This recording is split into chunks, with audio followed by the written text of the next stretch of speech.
What's up, guys? It's PiBBiT, and welcome to Cupid. This is a game that I found on the Steam store, and as you can see, there's a warning. It's mature. It's like an otome dating game, but also a visual novel. So, it has really good reviews. I thought I'd check it out. I don't really know much, except that the screenshots I saw, I really love the art. So, fingers crossed. Oh, off. Mature filter off. We got this. Ooh. Oh, this is so pretty. I think just start, right? Yeah, let's just start. Oh. Okay. I love you. I love you, I love you. I love you. There's no need to explain, it's only natural. A mother loves her daughter more than anything else in the world. Ooh. Y'all hear that thunder? He hates you, doesn't he? The whole lot of them despise you, don't they? Man, what? Chasing you into the forest and gouging a hole in your leg? What is going on? Oh, ooh. Ooh. Looks like we might be a home wrecking hoochie. All because you smiled at their husbands. And you know what? You deserve it. You freak. Yeah. Disgusting. You disgusting, horrible, filthy little girl. Didn't I tell you to stay away from them? You never listen. Serves you right for being the... Whoa. We are getting mean. Okay. Serves you right. We're just gonna leave it at that.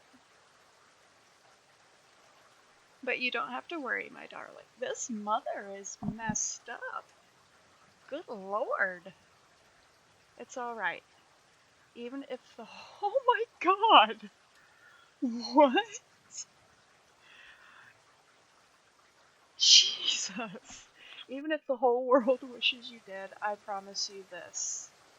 Your mother will always be by your side. What? What? My goodness, child, whatever happened to you? What?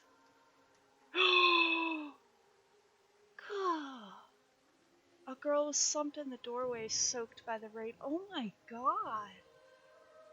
Yo, they beat her up. Her legs were covered in dirt and blood. She lifted her head upon hearing the priest's voice and stared at him with blank eyes. Bless me, Father, for I have sinned. Ooh. She hobbled forwards, her bloodied leg giving way. Automatically, the priest rushed forward to steady her. Years of spiritual training had prepared him for the most unexpected guests to his church. He sprung into action. He ushered her to a pew, brought out some clean cloth and antiseptic, and began to bandage the wound on her leg. Oh, she looks so... Oh my god. Yet throughout all this, he found he couldn't take... Oh, what? He found he couldn't take his eyes off of her. Don't be a sketchy priest. Don't be... No. Don't be one of those scandalous little sketchy, creepy, pervy priests. He would be gazing at the roll of... What? He would be gazing at the roll of bandages in his hand, deciding how to tie them, and then out of nowhere he would be staring into her eyes. Is she Aphrodite? Good God! Even with all the mud and grime smeared across her face, he couldn't deny she was absolutely beautiful. How old was she? 20? 18? 16? Her face was so young. Yeah, I bet you like him young, you weirdo. The priest had long since aged past his desire for the opposite sex, but somehow something about her enraptured him. When he realized his own thoughts, he quickly steered his mind toward other matters. Yeah, you better steer your mind. My child, what happened to you? She seemed to take all the time in the world before responding. He looked at me. Looked? He looked at me, and he touched me. And then he started to kiss me. At first the priest didn't understand, and then he realized with a jolt of anger what she meant. It was happening more and more often nowadays. The young men of France. Oh, this is in France. Okay. The young men of France these days were spirited, uncontrollable ruffians. That is putting it lightly, okay? Nobody has the right to put their hands on anybody. Like, weren't y'all taught in school? Like, kindergarten.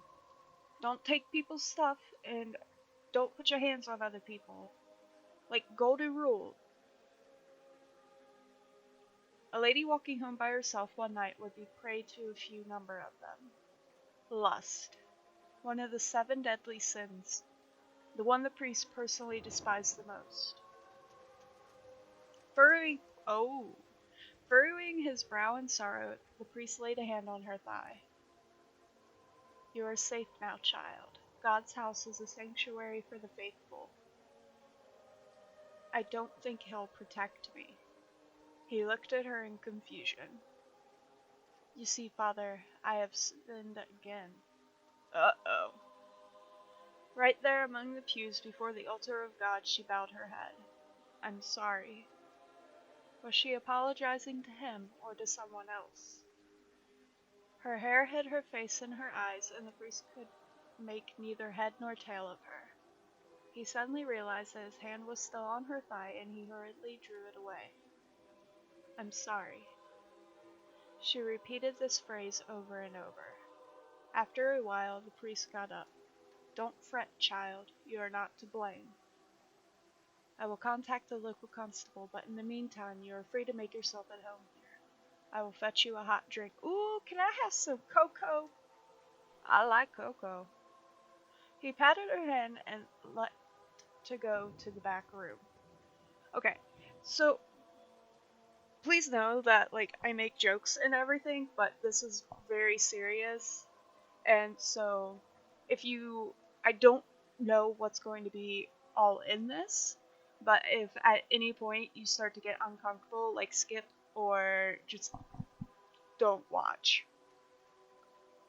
Like, I probably don't have to tell you that, but I'm gonna tell you that anyway, because I care. She remained seated on the pew, her head bent forward. As the priest's footsteps faded away, the entire church fell into... Ooh, it got real quiet. The entire church fell into silence. This is making me uncomfortable.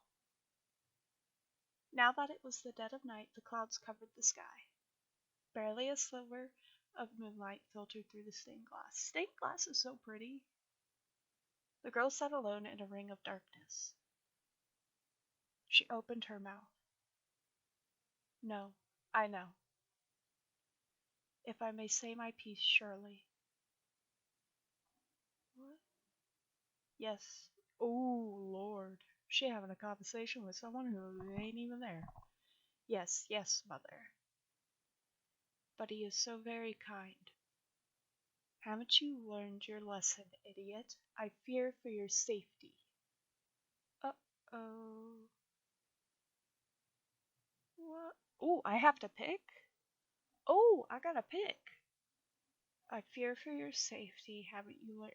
Well, I fear for your safety. Child, follow mother's words and leave.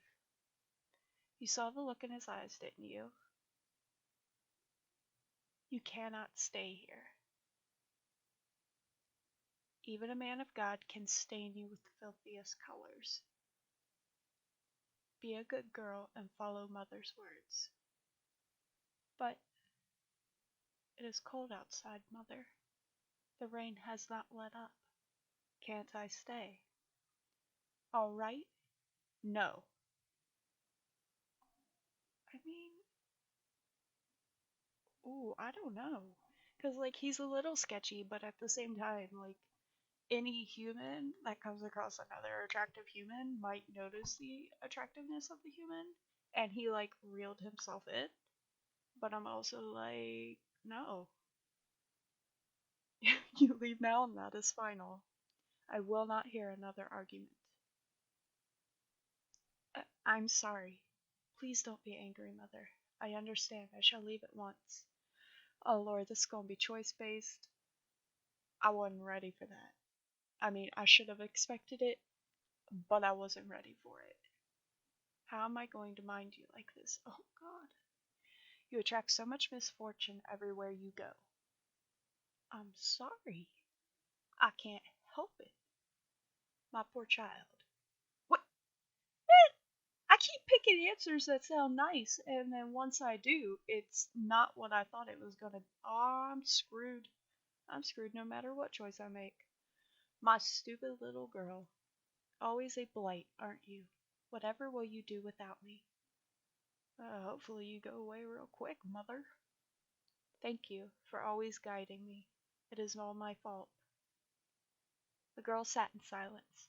Mother was right after all. She was always right. No, she not. Everything was her fault. Oh, please don't let me have picked, like, the wrong thing already. Her fists shook with a mixture of fear and conviction. She had to do penance. Mother, give me strength. There is something I wish to do. The girl rose from the pew.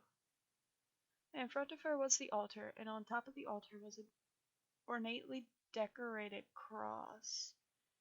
It was as wide as her head, and the tip of the cross had been crafted such that it was razor sharp. Uh-oh. Please no.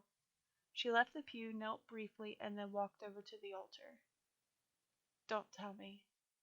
You're quite sure you're doing this? The girl's arm trembled ever so slightly. What other way is there for me to atone? She picked up the cross. Oh, my darling daughter. Mother is proud of you. Oh, no. Oh, no, no, no, no, no, no, no. No. What is happening? Oh, no.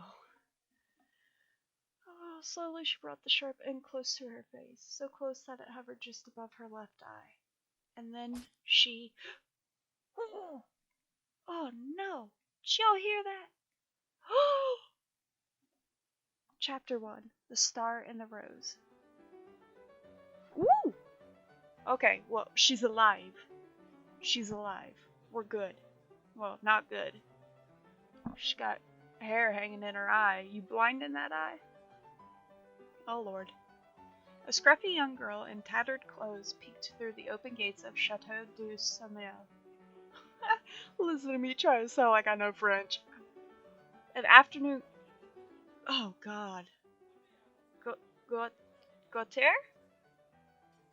Was being held in the gardens. It's a tea party. That's what we gonna call it. People from high-class estates strolled around the manicured gardens while chatting loudly with one another. There were beautiful ladies clad in silk and velvet. Man, you see how sunny it is out? I bet you that is way too warm. Their necks adorned with pearls and jewels. Okay, I'm sorry guys.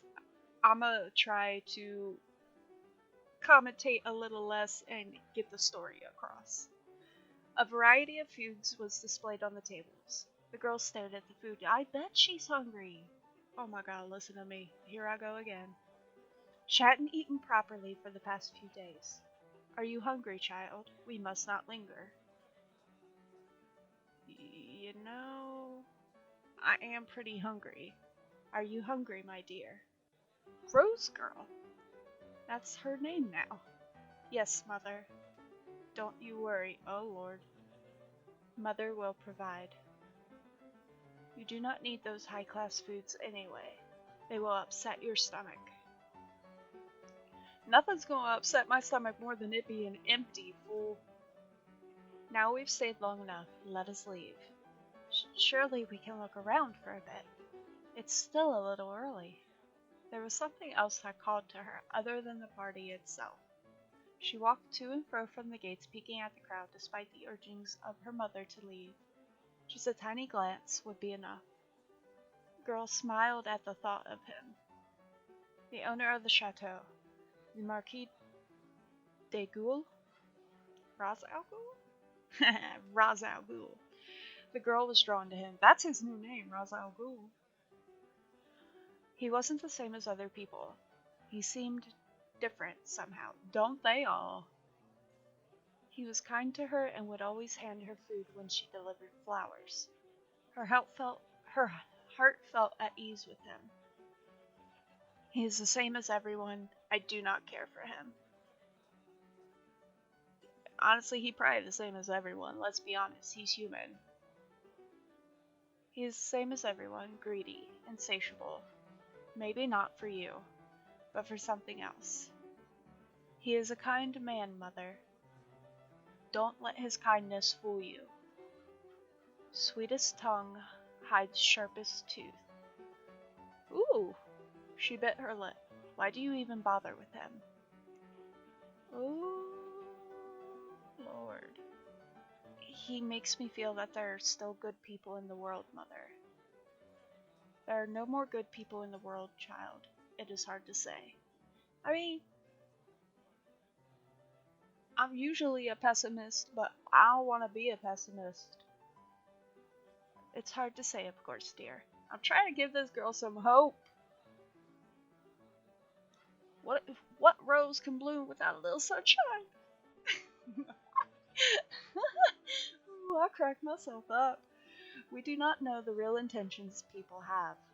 One can hope that real charity exists. But even good people will always put their needs first. Even your precious Marquis. Don't you think I'm a good person, Mother? Of course I do. Of course not. No, you ain't. No. Looking there in your dusty, rosy, shabby. Of course I do. You are special. Haven't I raised you as such? It always comes back to her. I have tried my best, my dearest. Yes, Mother, you keep me right. I love you. The girl stared at her shoes and looked around for a bit, hoping for just a glance before she left. And there he was. There was no harm in looking, she reasoned. She would never enter the Marquis's world. Let her heart be filled with hope. He turned his eyes in her direction. Did he smile at her? The girl's heart stopped. Ooh, look at her blushing. Also looking like she about to pass out from hunger, but hey, she's not even blushing because of him. Like, she probably got a heat stroke. Look at that hood. Did he recognize her? She beamed. Court Lady 1. My, is this creature deaf as well as dumb? Bitch! Who you calling deaf and dumb? Ooh. We know how to handle some metal. Don't let me snatch your eye. Don't let me snatch your eye. It might be, poor thing. Mademoiselle. Ugh. A voice called to the rose girl. She gasped. It seemed that somebody else had noticed her presence. She turned to leave. No, no, my dear. Poor little creature. Don't run away. Charlotte, she stinks. Don't touch her. Came to crash the party, little urchin. You hungry? Her stomach gave a low grumble. She was always hungry, it seemed, no matter how much or how little she ate. Encouraged by the kindness the Marquis had shown her, the girl approached the women. Uh-oh. She teetered towards their table. What are you selling? Look at this poor creature. Is she selling roses? These are all ugly ones, but not as appalling as the rags she is covering herself in. Are you trying your best to be this repulsive? Now don't be mean, Antoinette. Of course, her name's Antoinette. Stuffy hoochies. Perhaps it's the commoner fashion nowadays. They laughed while gawking at her and her wares. Oh my, she only has one eye. Ghastly, but I can't look away. The other lady nodded her head. Like a sideshow attraction, you mean? The freaks at the carnivals. She's darling in her own dirty, monstrous way. Maybe we can keep it. It! Who you calling it? Hello, do you want some bread, urchin? Well, speak up. Maybe her tongue is short. Add that to the list of her sterling qualities. Quiet Antoinette. Come on, don't be shy. Do you want some food? Let us hear you speak. Yes, madam. What? Yes, madam, I would be grateful. One of the ladies clapped in mockery at her reply. Oh, she talks! The ladies handed her the bread, but it was snatched away just before her fingers grazed it. Not before you dance for us first. Oh, make her do a handstand. I've seen one of those street people do that. Quite marvelous. Now, I'd like to see that. This party is getting quite boring. Well, come on. PiBBiT? I used to know what that meant. I don't know anymore. Dance for your food.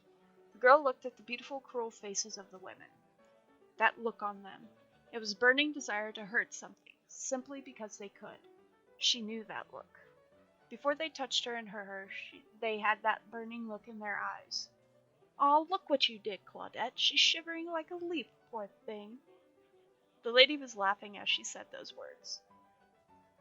I didn't do anything. She should be grateful we are even offering her this much. Besides, these commoners are supposed to be jolly in their misery. Come on, girl, show us your joy. The girl moved away as they laughed. Mother, please save me. Mother.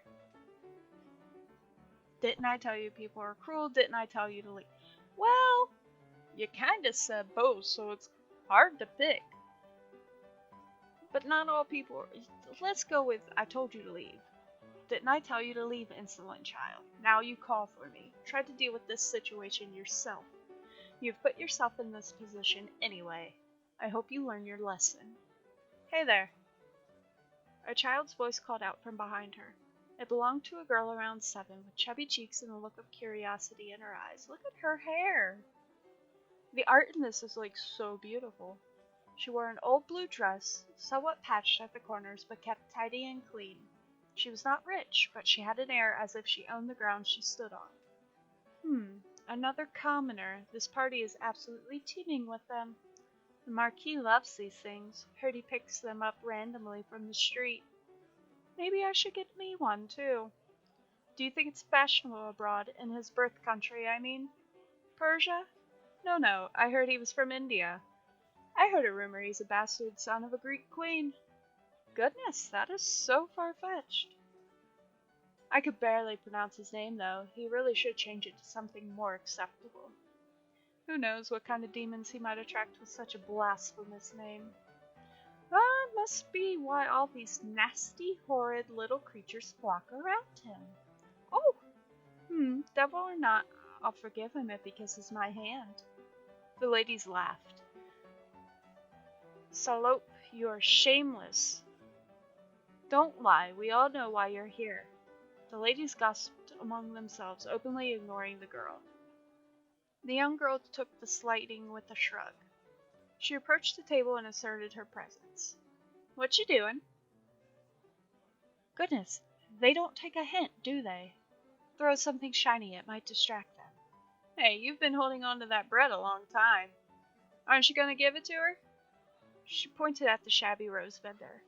Why do you care? Do you want the bread for yourself? I bet she's hungry, too. I know. Maybe you should toss the bread and see if they'll fight for it. The ladies laughed to themselves. The girl stared at them with confusion. Her brows furrowed in a childlike understanding. Next thing everyone knew, she had swiped the bread from the woman's hand. Oh my! How rude! Horrible, filthy girl, give that back. The girl sniffed at the piece of bread and nibbled at the surface. Yummy, it's still warm. Look at her. She looks so proud of herself. I'm proud of her. You go, Pinky. She shoved the bread in the urchin's face. The scrumptious scent of bread flooded the rose girl's nose. Lick it. The sugared butter tastes good. No, you devil child, give that back. The urchin licked it. Her tongue was coated in sweetness. She stood there, squeezing the taste in her tongue. The girl grinned at her, and she couldn't help but grin back. Sorry, here you go. It's all yours. Ugh, disgusting. Like we're going to eat anything that's been in your filthy mouths. Wow, so this is ours now? Your ladies are so nice. Cheeky little brat, I'll have you thrown out of this party. I'll have you. Who is he? A young man strode to the commotion. A sweet scent lingered as he passed. Ooh! Rose Girl felt her mouth well up. Okay, hold on. I gotta save. Okay. I gotta save in case anything happens. This is big. It's big. We got key players coming in. His presence filled her body almost as if her hunger was abated. She blushed furiously. What a strange effect he had. Yeleme? What? What? Man, I didn't know this was like taking place in France. I don't dig it. I mean, I dig it, but I don't dig it. I don't dig these names. We're gonna call you Gil. Cause, yeah. Oh, Sire Gil. Sire Gil, oh god. What am I doing? I just came to check in on my esteemed guests. Is everything alright? Are you enjoying yourselves? One of the ladies started fanning herself with obvious annoyance. Well, these little beasts have been harassing us. Yes, my lord. We were just minding our own business, and this girl swiped the food off our table. Horrible little nits.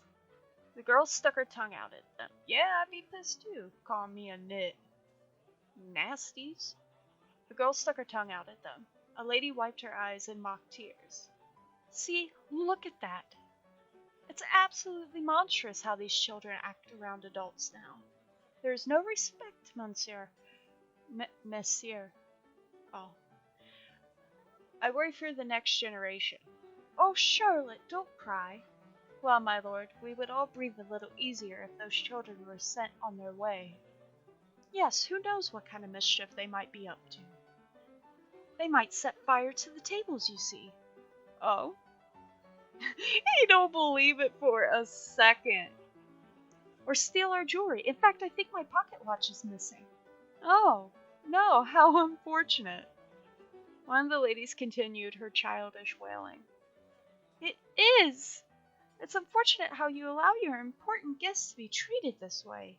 Please deal with these vermins. Throw them out now.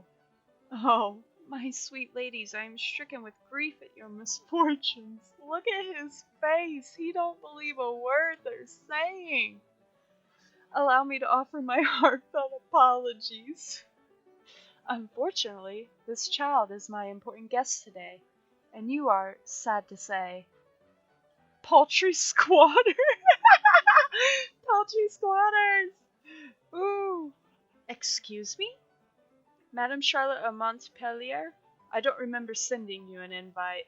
Same for you, Lady Antoinette of Reims and Lady Claudette of Lyon. Most people I invited are huge patrons of music. That is why they're here today. They came to listen to Mademoiselle Catherine Louise PiBBiT. She is a 7-year-old piano prodigy who was playing for the Queen last summer. Oh. The man pointed at the girl busy chewing her half of the bread. Oh my god. The Rose Girl just stared at the unfolding situation. Well, I'm sure you were aware of that, were you not? No matter. I am always happy to see you, ladies. It is my pleasure to have you here. But I hope you don't mind giving some of the food away to my townspeople. That's why I keep my gates open. My servers are instructed to serve anyone who passes by, not just my guests. But don't you fret, my darlings. There is plenty more to be served. The ladies blushed in embarrassment. One of them began to fan herself even faster. Yeah! How's it feel? Excuse me. The Marquis walked up to the two girls. Oh, she's hiding behind her. Oh! The Rose Girl's heart beat so fast it made her feel light and dizzy. She had never been this close to him. Oh, okay, this is who she got a crush on. It made her feel a mixture of fear and elation. Lady Catherine, your father has been looking for you. It's almost time for your performance. The girl looked up at the Marquis and did a little curtsy. My apologies, sire. I didn't mean to cause a clatter. Yeah, uh-huh. You saw the whole thing, ma chérie. You put those ladies in their place. I saw the whole thing. They were being mean to her. Gil narrowed his eyes at the quiet girl. She hid behind her basket of roses. She couldn't look at him directly. He was like the sun. It hurt just to be in his presence. Yet there was relief in her heart as he stepped closer to her. I've seen you before, haven't I? The rose girl nodded and made a curtsy. I deliver your roses to your house sometimes, sire. Yes, the girl with the sweetest face. The rose girl blushed. I love your roses, by the way. They stay fresh longer than they should. You've tended them with love. Thank you, sire. Do you have a name, young lady? What's the matter? It's all right, young lady. If you would rather... Let's call her Rosa. Rosa. It fits her. I think she forgot her name. Or she lost it. The Marquis nodded wisely. A valid point. Are you all right with that, Rosa? Yes. Come on, Rosa. You'll watch me play, right? Her eyes darted from the girl to the Marquis. Oh, Sir Gilly.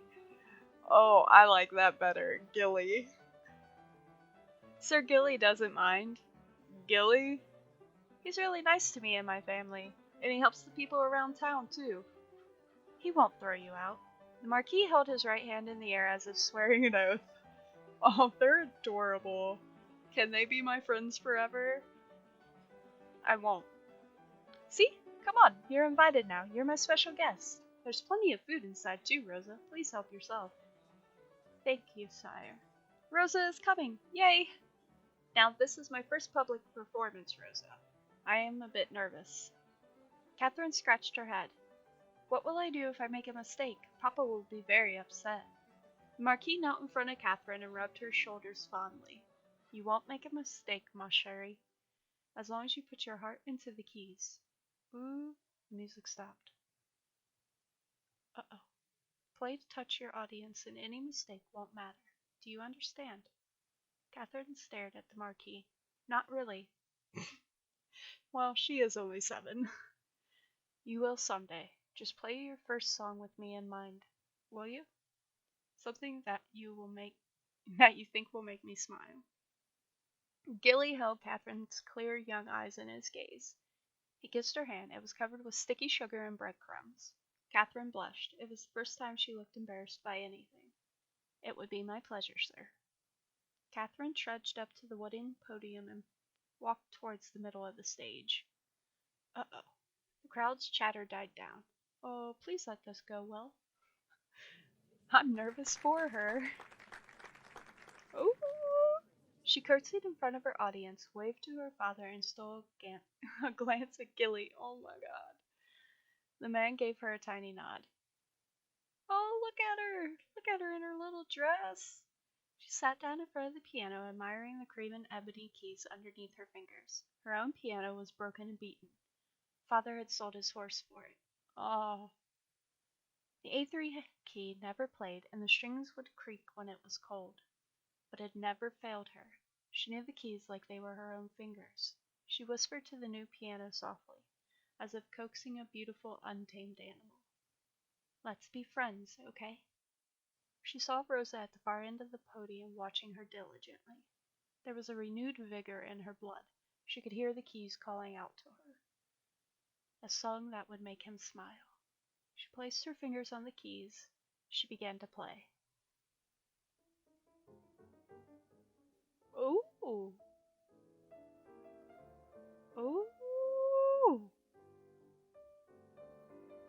What are we doing with this?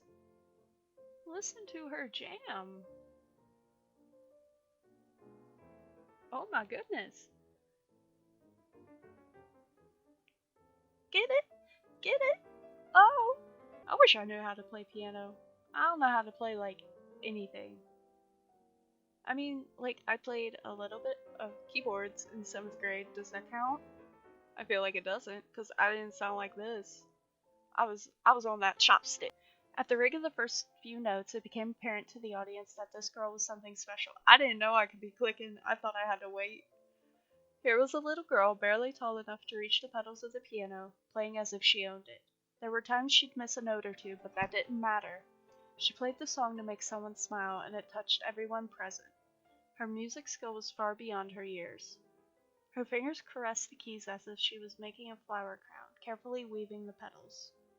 She knew the correct way to tie the leaves so they wouldn't tear, like all smart little girls did. As the piano sang under her hands, Catherine seemed to disappear right in front of the audience's eyes.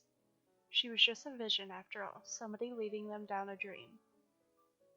A dream of a garden, the springtime, the shade of a tree on a windy day. The couples in the audience tightened their grip on the hands of their partners. Some closed their eyes and let the music saturate their soul. Sweet memories of youth, of first love, the yawn of a newborn. Rosa's eyes shone as she stared at Catherine. Ooh, look at this art! Her heart was captured by the image of her. A young girl swaying her head to the music, smiling as the notes poured out of her. She couldn't take her eyes away from Catherine's glowing face. Was this happiness? Was this love? She looked like she was in love. And she was, wasn't she? In her innocence, she was still in love with life. In love with her family, with her pets, in love with every new discovery. She was full of hope. It was a bittersweet feeling for Rosa. A happy teardrop rolled down her cheek. She wanted to warm herself in that hope if she could. In the audience, Gilly and Catherine's fathers sat beside each other. Sire PiBBiT, your daughter is amazing. She is, isn't she?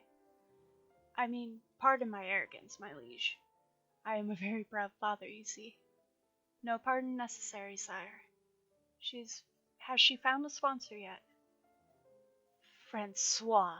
That's a pretty cool name.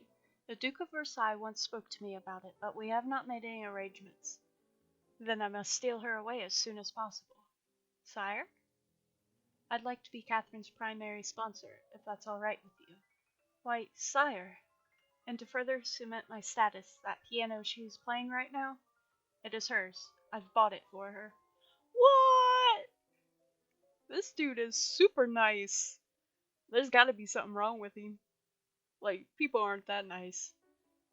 Francois's eyes widened in astonishment. That is... Francois gulped. That is beyond generous, sire. Gilly smiled. Well, I must make it hard for you to refuse me, you see. I took the opportunity of asking you outright. You see, the Duke might offer an extravagant piano plated in gold. In that case, I have no choice but to humbly concede. What?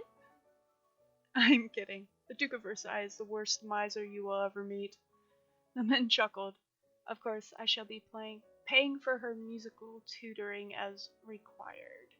Holy crap.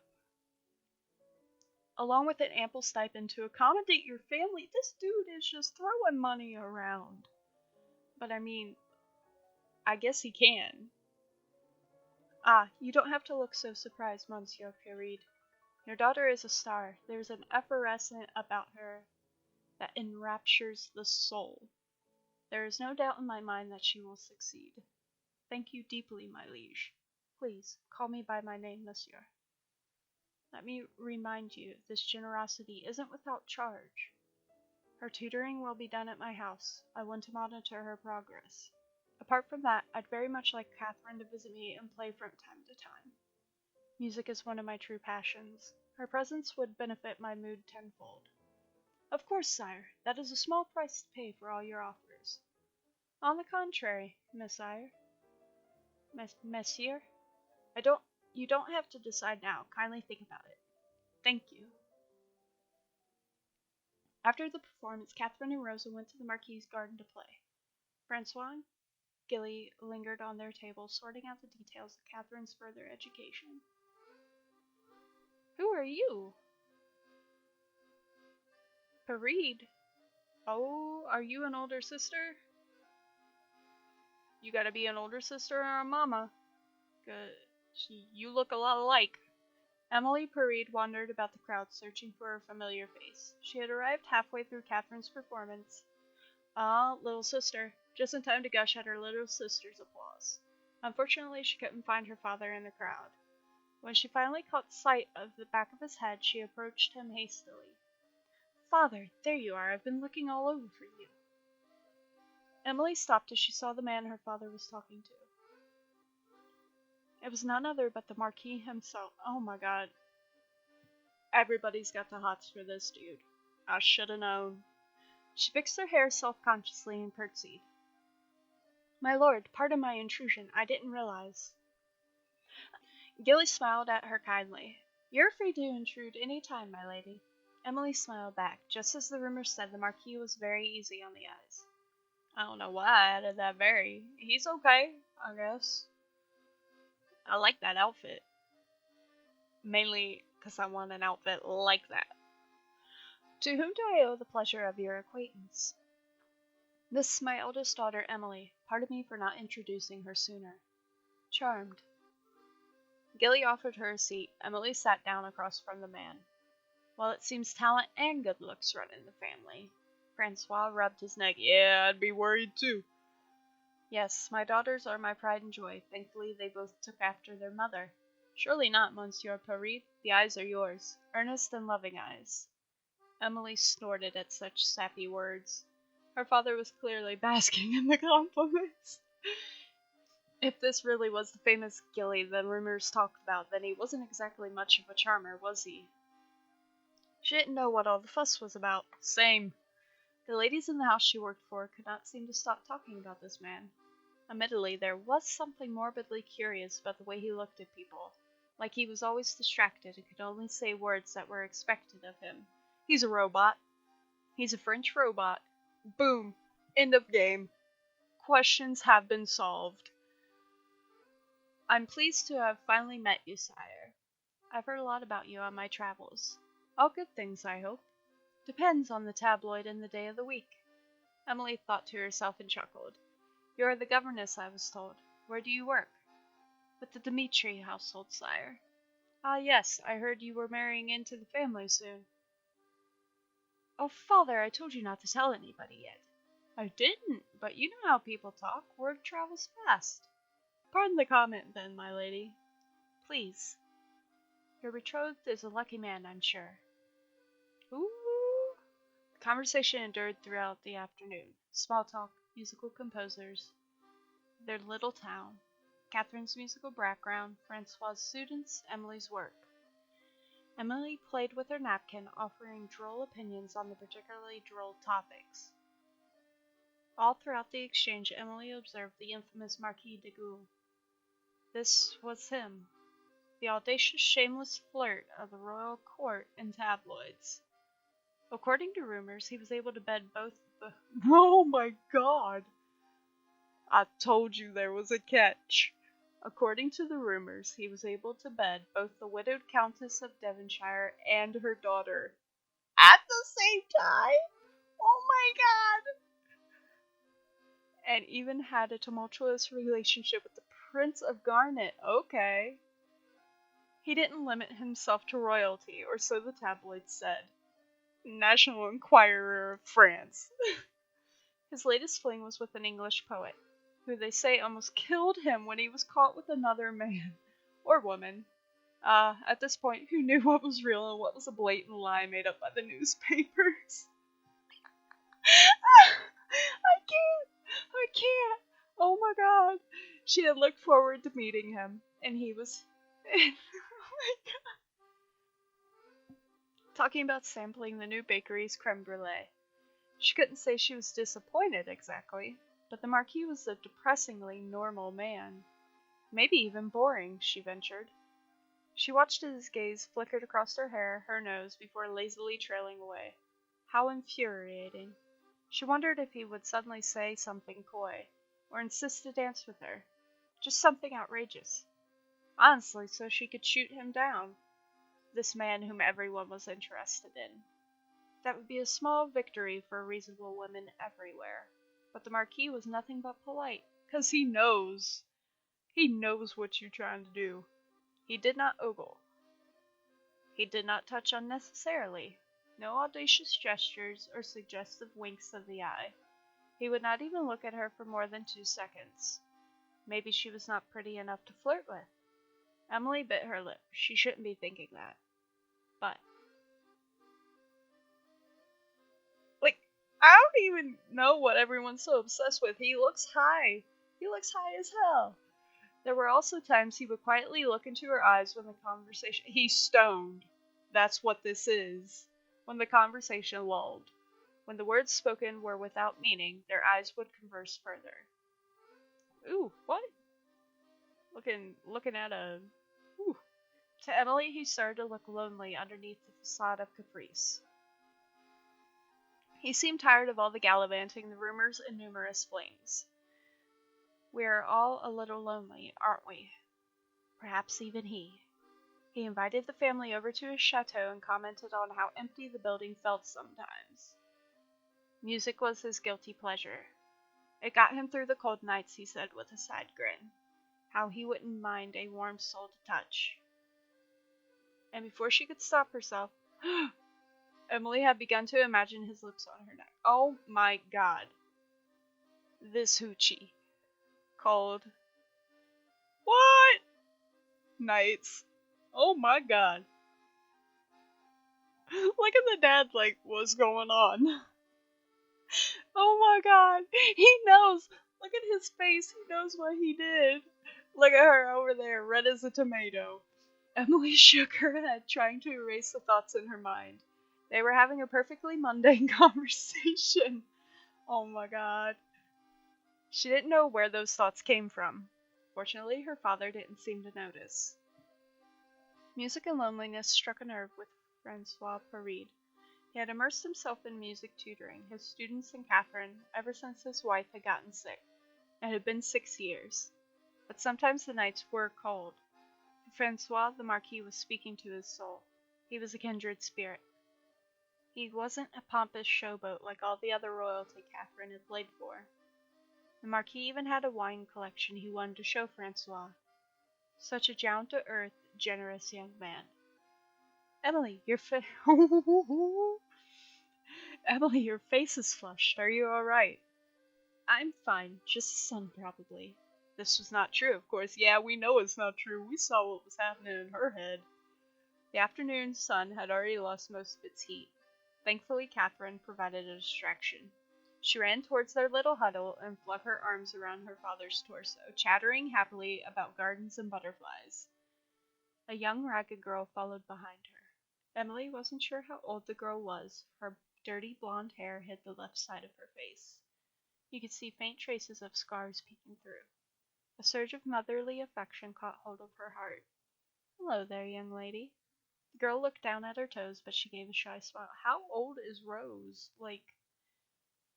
I'm so confused. I see you've made a crown of flowers. You look very pretty. What crown of flowers?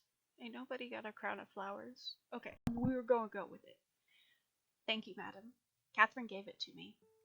Sister, this is Rosa. She's really nice. She knows the name of all the flowers in Sir Gilly's garden. Catherine, there you go again with your silly names. Yo, silly names are helping me. Sister, help me convince Papa to let Rosa stay with us. Catherine? Papa, please? Please let her stay with us. She doesn't have anywhere to go. Now, Catherine, that is not very nice. Rosa here is a girl. She is not a kitten you can just pluck from the street and take home, like you do with stray animals. Goodness knows we all have stray cats in France living in our house. Yes, I know she's not a kitten. I know she's a girl. But shouldn't we take her home even more so? Francois sighed. Gilly chuckled under his breath. He was clearly enjoying this exchange. Your daughter has some very unique Sir PiBBiT, she is unique for sure. Well, Sir Gilly, what do you think? Huh? Gilly's face lost his casual bystander look. You're a Marquis. I'm sure my father would follow your orders, right? Shouldn't we take Rosa home? Gilly's brows furrowed at being put on the spot so suddenly. He stole a glance at Francois, who silently pleading with, Oh, who was silently pleading with him to not humor the child. He cleared his throat. Well, I'm sure it's up to your father since he owns the house. He will have to clothe and feed Rosa, you see. Yes, but I've got all that figured out. Ever since Sister moved to work, nobody minds the house anymore, and I have to wash the dishes every time. Ugh. Papa's so busy, and we always have enough food for the two of us. And if Rosa stays, then I wouldn't be so lonely on my own. She does have this planned out. She'll wear Sister's old clothes and will mind the house when both Sister and Father are away. She can wash the dishes sometimes, and I'll wash them sometimes. Gilly and Francois shared a look. And besides, if it were up to me, I'd have people take one girl home in their house and give her food. Girls don't even eat that much. Not sure about boys. She thought for a bit. But I'm sure it's not too much that people can't take them home too. One time I ate one whole plate of potatoes and my stomach hurt. If Rosa was there, I wouldn't have eaten so much. Maybe. Gilly couldn't help but laugh. Francois rubbed his neck in embarrassment. I'm so sorry, sire. She's very headstrong. Father, I'm sure taking Rosa in wouldn't be much trouble for us financially, yes? My new work pays better. I'm sure we can adjust. Well, about that. Perhaps if Rosa works in my household, it wouldn't be much of a burden to your family, Sir PiBBiT. Sir Gilly is great. You're truly a kind soul, sire. Not at all. I'm sure I need her help more than she needs mine. Isn't that right, Rosa? Ooh. In that case, I would love to offer my home to Rosa. Although I'm still worried that this is supposed to be more complicated, sire. What about her family or her friends? Are we violating any laws, perhaps? I'm not even sure. As long as it's consensual, sire. The details can be smoothed out later. The girl was quiet the whole time. She was looking at her toes or at Catherine. Rosa, do you have any family, relatives, or friends you stay with? No, sire. My mother died a long time ago, but she guides me always. So please don't be compelled to mind me. No, don't go back to the streets, Rosa. It's September. It's going to be really cold soon. Sir Gilly will even give you work. Stay with us. But Catherine... Francois sighed in surrender. He knew he was going to lose this battle. He knew. All right. She can stay with us for the night. Papa! Just for tonight, then we'll see if she wants to stay longer. Catherine, you cannot hold people in place just because you want them there. Do you understand? If Rosa wants to leave, she may leave. You cannot keep her like an object. Gilly cleared his throat. That's sound advice, Sire PiBBiT. Yes, Papa, I understand. Rosa, please make yourself comfortable in our home. Thank you. Papa is the best. Catherine turned to Gilly once again. Sir Gilly, don't you think everyone with a house takes one person home nobody would freeze in the winter? You should make it a law. They'll obey you because you're a marquis. And because you're tall. Dude, I feel it. Oh, so people obey my orders because I'm tall. What a compliment. Well, you're taller than my papa, at least. He'll never be a marquis. Oh! Francois pulled on his daughter's ear with embarrassment. Catherine, mind your manners. I'm so sorry, sire. Gilly shook his head, his eyes trailing over the PiBBiT family. Emily watched him curiously. That same sadness once again surfaced for the briefest moment. You have a lovely family, sire. I'm quite jealous. You make me want to settle down myself someday. He chuckled. Maybe. Emily's heart skipped a beat. Did he just look at her when he said that? She wouldn't be sure. She couldn't be sure. Catherine is perfect the way she is. It's one of the reasons why I am very invested in her. Aww. Look at them. They're so cute. Gilly knelt down so that he was eye to eye with Catherine. He patted her head. You're a very intelligent and kind-hearted girl. You're a star. I'm not even trying to pronounce that. Someday I know you will change the world. See? Told you. At least I'd like to see you try. Uh-oh. Mother? Help me. Oh no. My chest. I can't breathe. No. Can't.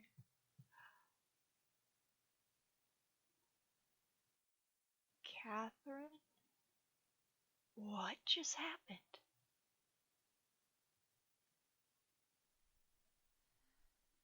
Oh, what is with that? Oh my god. Guys, oh my god. Do you hear that? Oh, I'm not ready. I'm not ready. Uh-oh. Oh, Lord. I was not ready for that.